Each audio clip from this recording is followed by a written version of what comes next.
Following on from my 25 essential tips, tricks and secrets SnowRunner guide, here are 25 advanced tips for the slightly more experienced player. Hello and welcome to my 25 SnowRunner advanced tips, tricks and secrets video. If you're new to the game, maybe consider watching the prequel. If you're more of a veteran, however, then grab that tea and sit down. Now I'll be honest, the general premise of SnowRunner is pick up, drive, deliver. That's what it boils down to. So let's not expect Einstein levels of knowledge in the following video, but I have tried to make each point insightful. As usual, your support is appreciated, so subscribe, like and comment if you have any advanced tips to share that I missed. Watch to the end for maximum enlightenment and also for a best comments roundup from all my recent SnowRunner videos. Whoop whoop. Number 1, rank up fast. Sticking in Michigan can help you rank up faster as the missions and terrain are more newbie friendly. But if like me you wanted snow in SnowRunner, makes sense, and found the allure of Rush's trucks hard to ignore, then a little bit of fast XP and money can be great. Why? Because in the case of the Tiger and many other trucks, mud tires require you to be a certain rank, and given how much mud there is in SnowRunner, they are borderline essential. To make this tip work, basically all you have to do is run timed contests over and over. Preferably you should find a contest near a garage to minimize time wastage, so you'll rank up and be rich in no time at all. Be sure to check out my fast XP and money video on this very subject after this video. Number 2, it's fun to explore SnowRunner, and so if you want to make the game last longest, then avoid looking everything up. But if you want something specific such as a cargo type, truck or upgrade, then use MapRunner. It's a sublime tool I found on Reddit, works brilliantly, and best of all, it's free. Hooray!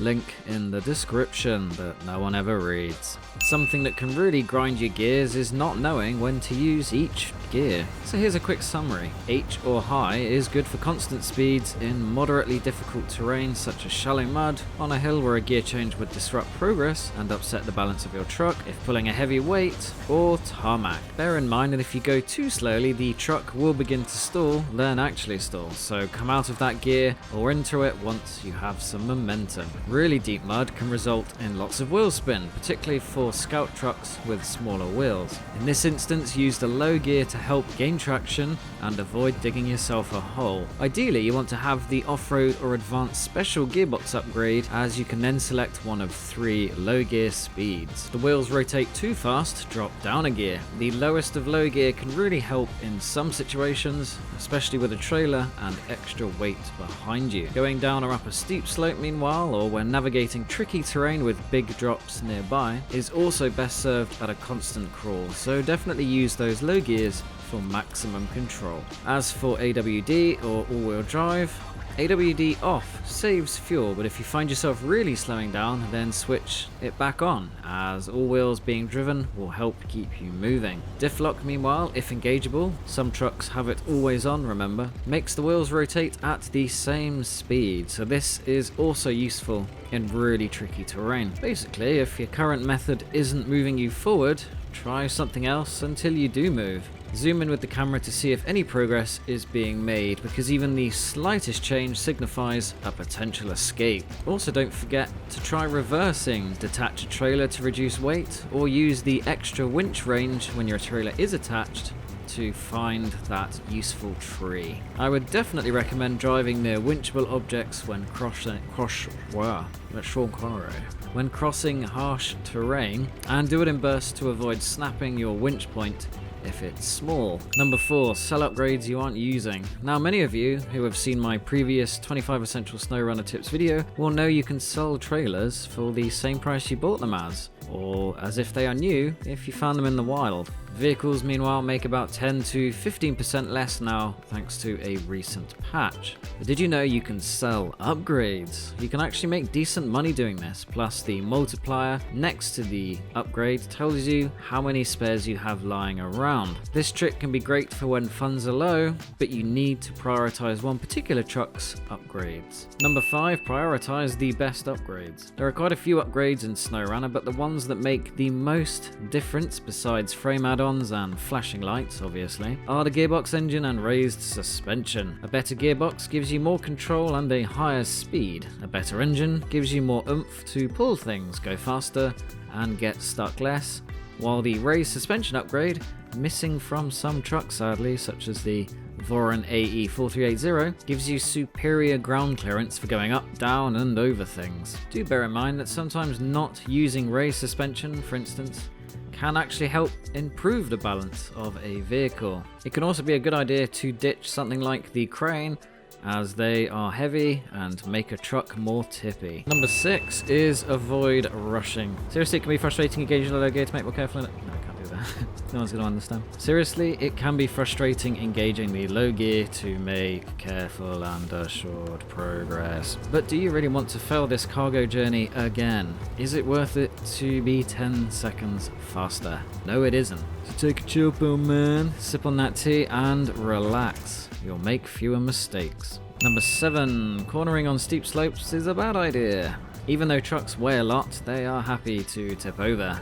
especially once you apply the raised suspension and bigger wheels. All that weight that keeps them planted can be a double-edged sword and accelerate the sideways process once you go beyond the tipping point. So make sure you are straight on or slightly diagonal to a slope to reduce the angle your truck has to cope with. If you do have to steer, make it gentle and try to avoid being at a big angle for too long. When going downhill, meanwhile, you can tap left or right to reduce the amount of weight on the wheels, but still steer. This has nothing to do with horses. Now I know the map tells you if you can attach a trailer depending on whether you have the high or low saddle fitted, but it can actually be easier to have no saddle at all and let the trailer store choose the right one for you. Number 9, use bigger cranes for bigger jobs. While most trucks can have a crane, actually some can even do it with a sideboard at the same time, the smaller lifties may not have the strength to cope with bigger cargo or trucks. So use a truck like the DAN 96320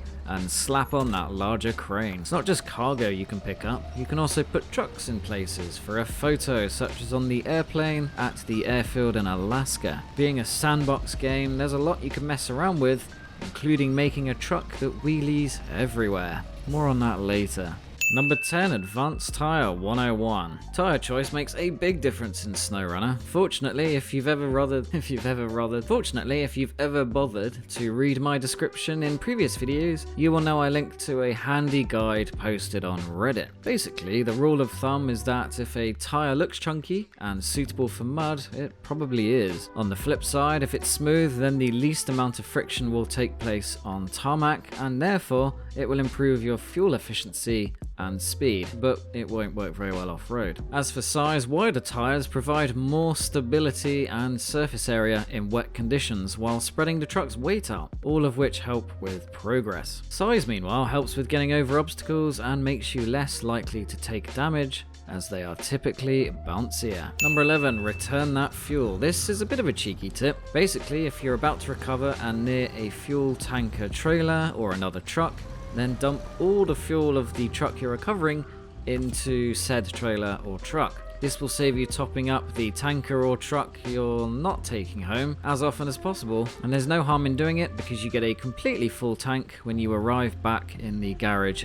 anyway. Number 12 is preemptively use the winch. The ninja winch, which involves looking in the opposite direction to where you will tip over so you can quickly winch, is a useful technique. It saved me falling over many times. Sometimes though, you can preemptively attach a winch before you start to tip over, as this can help keep you upright and not give you a heart attack. The trick is to make sure the tree is diagonally in front of you and keep the winch wire taut as you move. Swap to another tree once you go past for maximum stability, and rinse and repeat as much as you need. Great for cargo and extremely steep slopes that you need to go sideways on. In the case of the 9400 autonomous winch you can have on scouts, you can actually save yourself after a fall because it works when the engine is stalled. As long as you have something to attach to nearby, that is. Number 13, hide the HUD for photos. Here's one for those that want to take nice photos of the scenery or thumbnails if you're a fellow YouTuber. Pause the game, go into settings, then visual, and here you can find a toggle to hide the user interface, or head-up display as it's known in this game.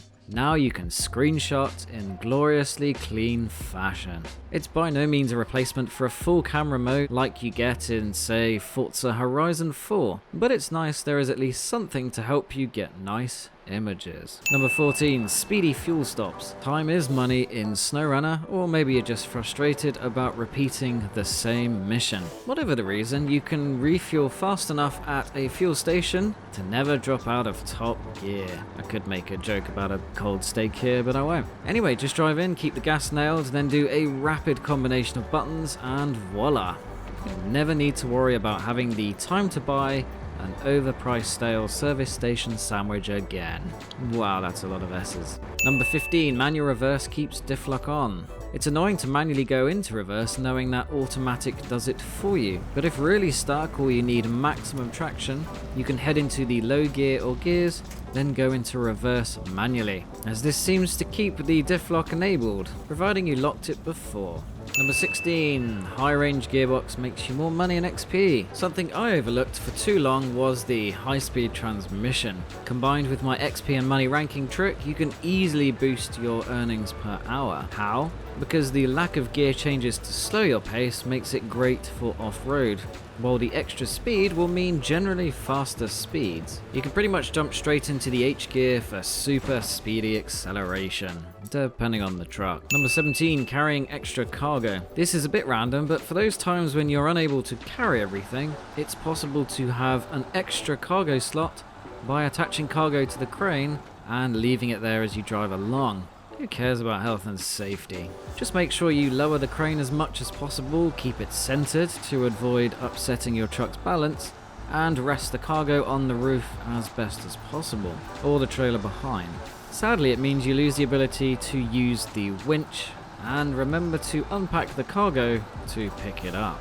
Number 18, crave even more cargo space. You're probably the type of person who has to take all the shopping from the car in one go, even if it snaps your spine, aka a man. To do the equivalent in SnowRunner, pull a truck and trailer with a truck and trailer using the winch. Do this and you can drag cargo from one area of a map to another. Just remember to reattach your truck when you get to the other side, as for some reason it detaches automatically. For ultimate cargo silliness, consider using the crane to carry a scout or cargo as well, or just do 2 trips, you nutter.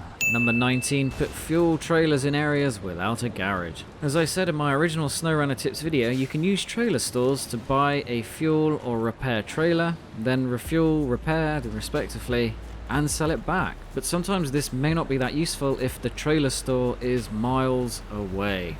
Instead, pull as large a fuel trailer as you can to a tactical location and leave it there. Think of it as a sort of forward base for emergency situations, or just for routes that you need to use a thirsty truck on.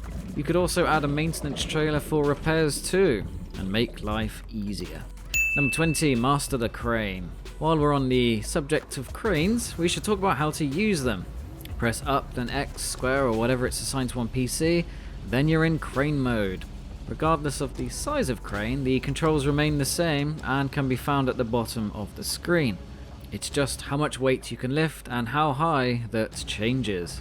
Use ARX to attach, then drag the cargo around where you want it and detach with the same button. Just remember to unpack cargo before trying to lift it, as I previously said, because otherwise you won't have an attach point. For maximum stability, I would suggest deploying the legs, aka anchor, as things can get tippy fast if you're a bit hasty or lifting a lot of weight. This is done by pressing the left joystick in. PC users can check what button is assigned. When done, you can restore the crane by pressing B or circle to come out of crane mode, then hit restore crane.